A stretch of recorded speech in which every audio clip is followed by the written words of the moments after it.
let's dismantle a comfortable lie. Sigmund Freud noted, "We are never so defenseless against suffering as when we love." We are taught to look for enemies in the shadows, the people who yell, who betray us openly. But the most dangerous predators don't attack your walls. They walk right through the front door, carrying gifts. They weaponize care. They use education and humor to bypass your logical defenses and rot your self-esteem from the inside out. In this video, I will break down the 6 psychological Trojan horses used by covert manipulators. You cannot afford to miss the 5th tactic. It is the exact mechanism they use to establish absolute dominance over your mind. Commit to your own mental defense. Drop a comment saying, "Clarity is power." Hit subscribe, and let's decode the math of manipulation. Point 1. The gift of realism. The first Trojan horse they hand you is the gift of reality. You come to them with a spark in your eye. A new project, a new relationship, a bold move you want to make. And instead of fanning that flame, they pour cold water on it. But they don't do it with anger. Oh no. They do it with a heavy sigh, a tilted head, and a soft voice. "I just want you to be realistic," they say. "I just don't want you to get hurt." This is the illusion of the caring mentor. But let's strip away the mask. In psychology, this is known as the crab bucket theory, combined with heavy projection. When you put a single crab in a bucket, it can easily climb out. But if you put multiple crabs in, the moment one reaches the rim, the others will reach up and drag it back down to the bottom. They are not protecting you from failure. They are protecting themselves from your success. Your ambition highlights their mediocrity. By planting seeds of doubt disguised as practical advice, they keep you exactly where they need you, stuck in the bucket, right next to them. The next time someone offers you the gift of realism, recognize it for what it is, the weight of their own fear, trying to anchor you down. Point 2. The gift of confusion. The second disguised attack is the gift of confusion. This is where the overthinking truly begins. One week they are your biggest fan. They shower you with praise, deep conversations, and an intense, intoxicating connection. You feel seen. But then, without warning, the temperature drops. They become distant. One-word answers. A cold, unreadable stare. You panic. You ask yourself, "What did I do wrong?" You start chasing that high, trying to recreate the perfect version of them. You think you are trying to save a bond. You aren't. You are simply trapped in a psychological slot machine. This is called intermittent reinforcement. It is the exact same mechanism that makes gambling addictive. If a slot machine rewarded you every time, you'd get bored. If it never rewarded you, you'd walk away. But the unpredictability, the rare, random jackpot, hijacks your brain's dopamine system. They use hot and cold behavior not because they are complex, but because keeping you off balance keeps you addicted to their validation. You stop living for yourself, and your entire identity becomes a desperate quest to win back their sudden, vanishing warmth. Point 3. The gift of humor. The third Trojan horse is the gift of humor, the joke that leaves a bruise. We all know this tactic. You are at a dinner party or in a casual chat, and they drop a deeply insulting, hyper-specific comment about your weight, your income, or your past failures. Everyone laughs, you freeze, and if you dare to stand up for yourself, if you show even a hint of hurt, they deploy their ultimate shield. "Wow, I was just joking. You are way too sensitive." This is strategic cowardice. In psychological terms, it's called plausible deniability. By wrapping their poison in a punchline, they get to strike you with full force, while keeping their hands entirely clean. It is passive aggression in its most refined state. Exposing your hurt to this tactic doesn't bring you justice.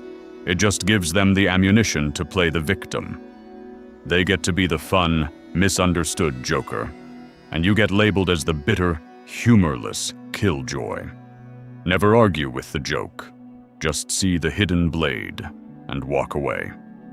Point 4. The gift of silence. The fourth hidden enemy offers you the gift of silence. We are taught to measure loyalty by who stands next to us during our darkest days. But pain is easy to sympathize with. When you are bleeding, people feel powerful comforting you. The true test of a hidden enemy is what happens when you win. Think about it. You get the promotion, you buy the house, you finally break a bad habit, you share the news, expecting the people who love you to celebrate. But instead, you are met with a deafening, hollow silence. A quick change of subject. A muted, "That's nice."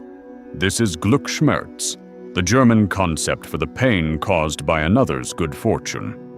It is the dark twin of envy. The manipulator ignores your success because your victory forces them to confront their own stagnation. Ostentatious wealth or loud success always attracts the stoic torment of envy. But when that envy comes from your inner circle, it is a clear signal. If they cannot clap when you win, they do not belong in your arena. Point 5. The gift of isolation. And now, the fifth revelation. The climax of their control. The gift of isolation. This is the trap I warned you about. It is the most primal, devastating tactic in the manipulator's playbook. It doesn't look like a fight. It looks like a whisper you weren't supposed to hear. It looks like a group chat you were suddenly left out of. An inside joke they refuse to explain. They subtly exclude you from the tribe. Why? Because as humans, our deepest evolutionary fear is exile. Thousands of years ago, being separated from the tribe meant death. The manipulator knows this. By slowly freezing you out of the social dynamic, they trigger an ancient biological panic inside you. You begin to perform. You try harder to be funny, to be useful, to be agreeable. You exhaust your own energy trying to buy back a ticket into a club that is actively trying to lock you out.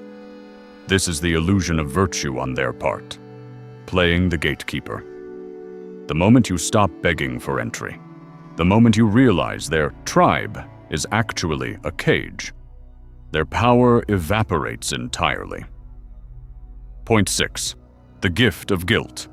The final Trojan horse is the most twisted of all. The gift of guilt.